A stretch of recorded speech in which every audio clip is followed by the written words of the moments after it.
আজকে আমরা বিম্যাক্স কোম্পানির FB660 মডেলের টেম্পারেচার বাদ দিয়ে আর্টিলি বা PT100 ক্যালিব্রেশন করা দেখব। তো এখানে কিছু বাটন দেখা যাচ্ছে, এর মধ্যে উপরে 4টা বাটন। আমি সংখ্যা বা লেখাকে উপরে নিচে ডানে বামে করতে পারবো। তার নিচে আছে ইন্টার বাটন, আমি প্রোগ্রামের ভিতরে ইন্টার করতে পারবো বা সেট করতে পারবো, একটা ভ্যালু সেট করে ইন্টার দিতে পারবো। তার নিচে আছে সেট পয়েন্ট, মানে আমি কত ভ্যালুতে ক্যালিব্রেশন করতে চাচ্ছি, মানে আমি আমার আর্টিলির সাপোজ ডিজাইন রেঞ্জ -50 থেকে 450, তো আমি 120 ডিগ্রিতে দেখতে পাচ্ছি যে আসলে আর্টিলিরা বা PT100টা 120 ডিগ্রিতে 120 ডিগ্রি দেখাচ্ছে কিনা। তো সেই সেট পয়েন্ট আমরা সেট করবো। এর নিচে মেনু বাটন আছে, মেনু বাটনে প্রোগ্রামে ঢোকার জন্য এর ভিতরে আরো প্রোগ্রাম আছে। এছাড়া এক্সিট বাটন ও আলাদা অন্যান্য ফাংশনের 4টা বাটন আছে।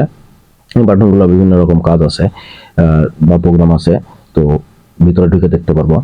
এছাড়া নিচে আমাদের আরো বাটন আছে, সেটা হচ্ছে একটা পাওয়ার কর্ড আছে, যেটা আমার পাওয়ার সাপ্লাই, যেটা তারপরে পাওয়ার কর্ডের অন অফ বাটন আছে। এছাড়া আমাদের মোস্ট ইম্পর্টেন্ট একটা প্লাগ আছে RS232, এটা হচ্ছে মূলত কমিউনিকেশন পোর্ট। এর ভিতরে আমার যে ডাটাটা সেভ হচ্ছে সেই ডাটাটা আমি কম্পিউটারে পাস করতে পারবো, আমার কম্পিউটারে নিতে পারবো।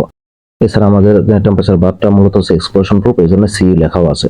তো আজকে আমরা মূলত আমাদের একটা ভিটিডির টেম্পারেচার সেন্সর বা PT100 বা RTD আমরা ক্যালিব্রেশন করব। তো এটা হচ্ছে ভিটিডির টেকনিক্যাল এরিয়াতে আসছি। আমরা টেকনিক্যাল এরিয়াতে আসে আমরা এই ক্যালিব্রেশন টেম্পারেচার বারটাও নিয়ে আসছি। আমার মূলত একটা ভিটিডিতে 4টা কর্নারে 4টা টেম্পারেচার সেন্সর থাকে। ভিটিডির 4টা অংশে আমি কত টেম্পারেচার আছে সেটা মেজার করার জন্য, যেটা হচ্ছে আমার ভিটিডি লোকাল প্যানেলের কন্ট্রোলারে দেখা যায়। তো আমরা প্রথমে হচ্ছে একটা সেন্সর খুলে আমরা টেম্পারেচার বাতের মধ্যে দিব এবং আমরা সুন্দরভাবে সেট করব।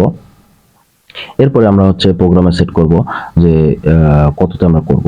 তো প্রোগ্রামে সেট করার জন্য প্রথমে আমরা সেট পয়েন্টে যাব, যায় অ্যারো চিহ্ন দিয়ে আমরা হচ্ছে 120 সেট করবো। আমরা 120 করতে চাচ্ছি। 120 সেট করার জন্য এই যে ডানে গেলাম, ডানে যায় আমি 1 রে 2 0 রে 1 2 করে 2 বাড়াবো, তারপরে ইন্টার দিব, তারপরে আবার ইন্টার দিলে আমার সেট পয়েন্ট সেট হয়ে যাবে, মানে 120 ডিগ্রি পর্যন্ত সে হিট জেনারেট করবে।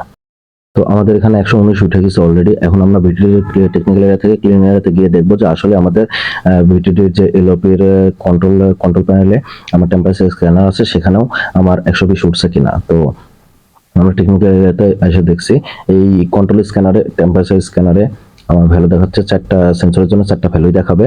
তো ওটা চ্যানেল 1, চ্যানেল 2, চ্যানেল 3 এভাবে 4টা চ্যানেলে 4টা ভ্যালু দেখাবে। তো এই যে চ্যানেল 1 117, চ্যানেল 2 3 4, আমরা মূলত চ্যানেল 1 দেখতেছি। এই যে চ্যানেল 1এও 119 আমাদের উঠে গেছে। এভাবে মূলত আমরা টেম্পারেচার বাদ দিয়ে RTD বা PT100 ক্যালিব্রেশন করতে পারি, যেটা যে কোনো ফার্মাসিউটিক্যালস বা কেমিক্যাল ইন্ডাস্ট্রির জন্য অনেক বেশি important. Thank you so much. Like করবেন, শেয়ার করবেন, পাশে থাকবেন, স্টে কানেক্টেড।